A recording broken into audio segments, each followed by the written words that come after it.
આપણે એવા છે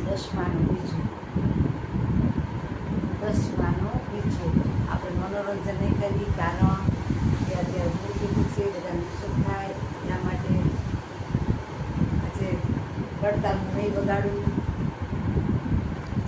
સ્ટોરી આપણે એનો ભાગ બીજો વાંચી લેશું.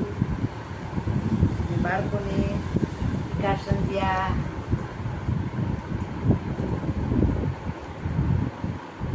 સૂતા જમતા, સાંજે સૂતા, સવારે બપોરે જમતા, સવારે ઉઠતા, ત્રણેય ટાઈમ બાળકોને બોલાવશો, બાળકોની ભાષા સ્વરેન્દ્ર મોકલશો. વડીલો દાદાના કેસેટમાં જાજો ફિલ્મના કેસેટ છે.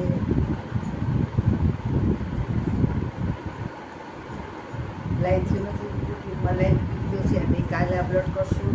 તો આપણે ઇન્સ્ટાગ્રામમાં છે, બીજો વાંચવાનું થઈ ગયું છે. કોઈ તે હે પિતામહ, તમને આવી બુદ્ધિ ક્યાંથી થઈ? સર્વનો ઉત્તમ વિચાર કરી મને જે સાચું હોય તે કહો. બ્રહ્મા બોલ્યા, હે દેવાધિદેવ, આપની માયાનો જે મને પાપ કરવાની બુદ્ધિ આપી હતી, આપની જ માયાથી મેં મારી કન્યાને કુદૃષ્ટિ જોઈ.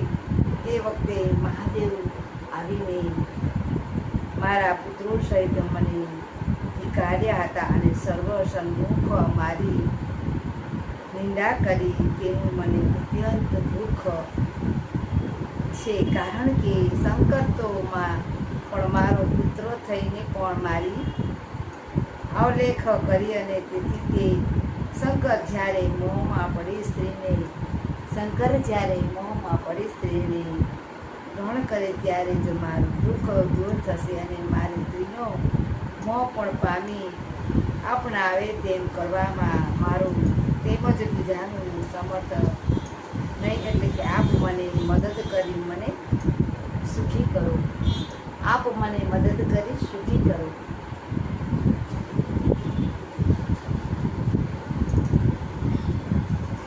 સુચિ કહે કે બ્રહ્માનું આવું કહેવું સાંભળીને યદુસુંદર કહેવા લાગ્યા અને મને પ્રસન્ન કરવા ખાતર બોલ્યા.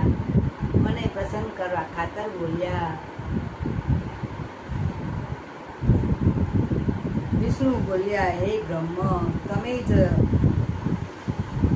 પોતાને છોડી દો તો તમે શંકરને પોતાના પુત્ર માનો, અને જો તો શંકરને સામાન્ય સમજી તેમનો દ્રોહ કરો છો.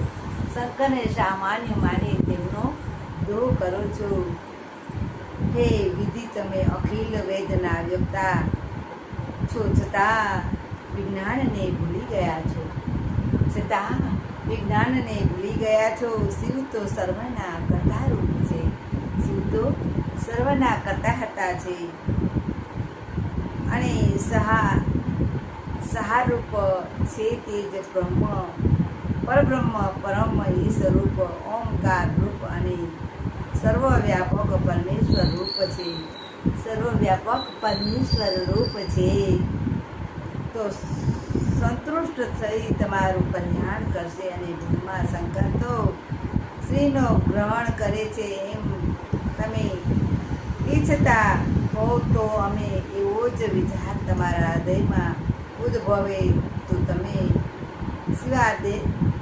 શિવાદેવીને દેશી ઉત્તમ તપશ્ચર્યા કરી, અને તે દેવેશ્વર જો પ્રસન્ન થશે તો તમારું કાર્ય પૂર્ણ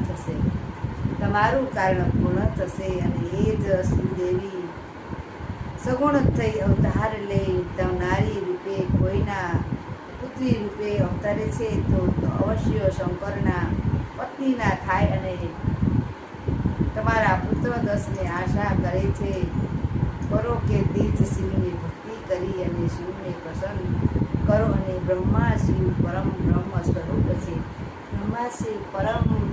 સ્વરૂપ છે. જો શંકર છે, કૃષ્ણ છે, શ્રી વિષ્ણુ પુરાણ છે, બધા જ દેવો તો સાક્ષાત જ છતાં પોતાની ઈચ્છા ગુણ થશે. હે આપણે બીજો ભાગ અહીંયા પૂરું કરીશું. અને આપણે મનોરંજન નથી લીધું, મોડું થઈ ગયું છે, તો આપણે બીજો ભાગ આવ્યા છીએ. ચશ્માનો બીજો ભાગ બાકી છે, એ આપણે આવતીકાલે લઈશું. અને જો ભગવાનને આપણે સાચા દિલથી માનીને, સાચા અંતરથી, ભગવાન શંકરે છે ને, શંકર પાસે કુબેર રાવણે બધું આંચકી લીધું હતું એની પાસેથી. એનું ધન દોલત બધું છે, એને કંઈ જ નહોતું આપ્યું. જેમ 4 ભાઈઓ હોય, 3 ભાઈઓ હોય, અને એકને આપે ને એકને બધું લઈ લે ને, તો એ પછી ભોળાનાથ પાસે ગયા.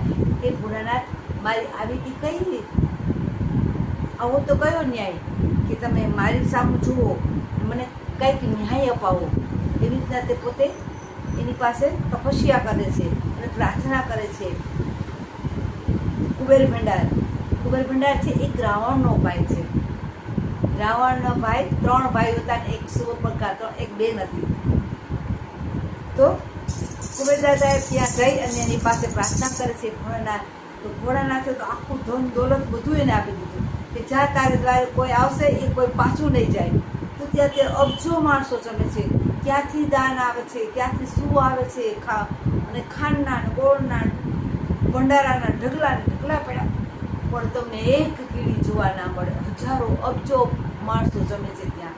એટલા સેવા કરવા આવે છે, એટલા એનું સંચાલન કરે છે, એટલા માણસોનું. જો ભગવાન નથી કહેતા કે દિલ ચોખ્ખું હોય ને તો કોઈ દિવસ કાંઈ ના થાય. વિચાર કરો, એટલું પબ્લિક જમે, ખાંડની ગુણું ભરી હોય, ગોળના અવળા ઓલા મોટા લાટા ભર્યા હોય, એક કીડી કે મકડું ના લગે એટલું કુબેર દાદાનું સ્વાદ છે. આપણે ઘરમાં એક જગ્યાએ જરાક ખાંડ ભરાઈ ગઈ હોય ને, કે ક્યાંક કોળ નીકળી પડી ગયો, ના હોય ત્યાંથી ધણ આવી પડે, ના હોય ત્યાંથી ધણ આવી પડે. આ તો ભગવાને તો એને બધું જ આખો ભંડારો આપી દીધો. કુબેર આપણે રાખીએ છીએ ને, જે દરવાજાની સામે જે કુબેર રાખીએ છીએ ને, આ એ જ કુબેર છે. ક્યાં કુબેર છે? ગેટની સામે આપણે રાખીએ છીએ. એટલે કે આપણા ઘરમાં લક્ષ્મીનો વાસ રહે, એટલા માટે આપણે રાખીએ છીએ. આ એક કુબેર દાદા છે. કુબેર દાદાને તમે 5 અમાસ કરો ને, તમારા હરેક કામ થાય, હરેક કામ કરે. પછી ગમે તે હોય, કોઈને કષ્ટી હોય, કોઈને દીકરી ચાલતો ના હોય, કોઈના દીકરી ના પણ, કોઈના દીકરા ના પામતા હોય, એમ કે હે ભગવાન, મારા છોકરા પરણી જાય, ભરી જાય તો હું 5 અમાસ ભરીશ. તો 100% એ કામ કરે. અને ભૂલી જાઓ તો પણ એ તમને યાદ દેવડાવે. તમે ભૂલી ગયા હો ને તો પણ એ તમને યાદ દેવડાવે. હા, તે મારી પાસે આ માંગ્યું તું, તે કર્યું નહીં, પછી પરચો બતાવે એ આપણને કે તે આ કેમ ના કર્યું. આવી શક્તિ છે કુબેર દાદામાં, આવી શક્તિ છે. આપણે કુબેર દાદાને પ્રાર્થના કરશું, હે કુબેર દાદા, તમારે દ્વારે જે કોઈ આવે એના બધા હરેક કામ, દુખિયા, કોઈને દીકરા નથી પરણતા, કોઈને દીકરી નથી પરણતી, કોઈના ધંધા ચાલતા નથી, એમ થાય કે શું કરવું શું ના કરવું એ મગજમાં દોડતું નથી. એવા લોકો પણ ઘણા રીબાય છે અને અંદર ખાને નથી, એને કે ધંધામાં 10 રૂપિયા શું કરવું શું ના કરવું, એના મગજ જ ક્યાંય કામ ના કરે કે અમારે શું કરવું. આવી રીતના બધા ટેન્શનમાં હોય છે. તો અને ઘરમાં ક્યારેક ઘરમાં બધા અંદર બધા એકબીજા હેરાન કરતા હોય છે, આવી રીતના, અને ઈર્ષ્યા કરતા હોય છે, અદેખાઈ કરતા હોય છે. તો ભગવાનને કહી તમે બધાને સારી સદબુદ્ધિ આપજો, સારા વિચાર આપજો, બાળકોને તમે સારા રસ્તે લઈ જાજો, તમારા દ્વારે આવે એના બધાના દુખિયાના દુઃખ દૂર કરજો.